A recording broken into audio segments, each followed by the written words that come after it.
ప్రచారాన్ని కొందరు ఎమ్మెల్యేలు ఖండించారు. ఇదంతా బీఆర్ఎస్ సోషల్ మీడియా దుష్ప్రచారం అంటూ కొట్టిపారేస్తున్నారు.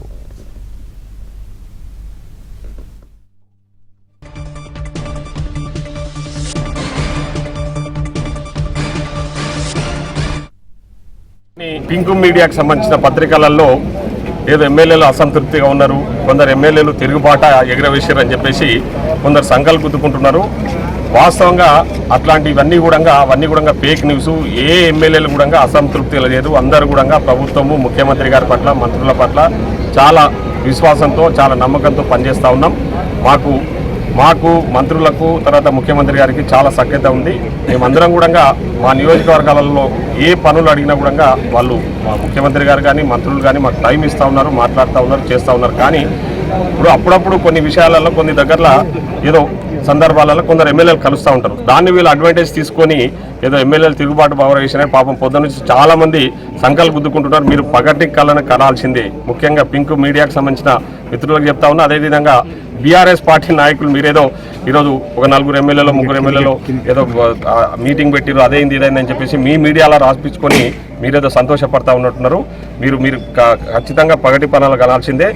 మీకు 10% ఆఫ్ సీట్స్ కూడా ఈ తెలంగాణ రాష్ట్రంలో ఈ లోకల్ బాడీలో రావని చెప్పేసి ఈ సందర్భంగా. నమస్తే, నేను లక్ష్మీకాంతారావు తోట, నేను జుక్కల్ ఎమ్మెల్యే.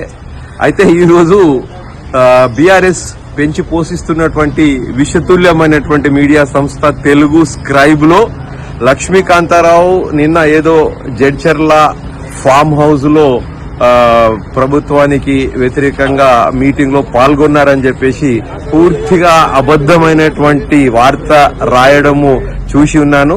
అయితే నేను గత 3 రోజులుగా ఢిల్లీలోనే ఉన్నా. నా సోషల్ మీడియా హ్యాండిల్స్ చూసుకోండి. నేను కేంద్ర వ్యవసాయ శాఖ అధికారులతో మరియు వ్యవసాయ శాఖ సహాయ మంత్రి గారితో కలవడం జరిగింది. అదేవిధంగా కాంగ్రెస్ పార్టీ ప్రముఖులతో కూడా గత 3 రోజులుగా కలుస్తా ఉన్నా. నా సోషల్ మీడియా హ్యాండిల్స్ లో స్పష్టంగా ఉన్నది. అయితే ఈ రోజు నేను చెప్పేది ఏంటంటే, నిన్న కూడా రోహిత్ చౌదరి గారు, కాంగ్రెస్ పార్టీ అభ్యర్థి రోహిత్ చౌదరి గారి ఎన్నికల ప్రచారంలో పాల్గొన్న. రాత్రి 11 గంటల వరకు అక్కడనే ఉన్న. ప్రియాంక గాంధీ గారు కూడా నిన్న రోడ్ షో నిర్వహించారు. ఆ రోడ్ షో కూడా నేను పాల్గొన్నా. కావాలంటే ఇప్పుడు ఫొటోస్, వీడియోస్ పోస్ట్ చేస్తా, చూడండి.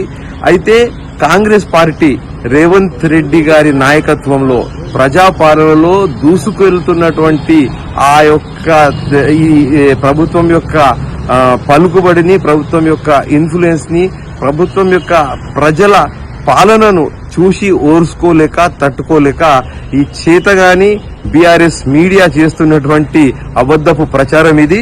నేను ప్రస్తుతము ఇందిరాభవన్, ఢిల్లీలో ఇందిరాభవన్ కాంగ్రెస్ పార్టీ ఏఐసిసి ప్రధాన కార్యాలయం ముందు నుంచి లైవ్ వీడియో చేస్తా ఉన్నా. కాబట్టి ఈ అబద్ధపు ప్రచారంకు వ్యతిరేకంగా ఖచ్చితంగా చట్టపరమైనటువంటి చర్య తీసుకొని వీళ్ళ మెడలు వంచుతానని చెప్పేసి మనవి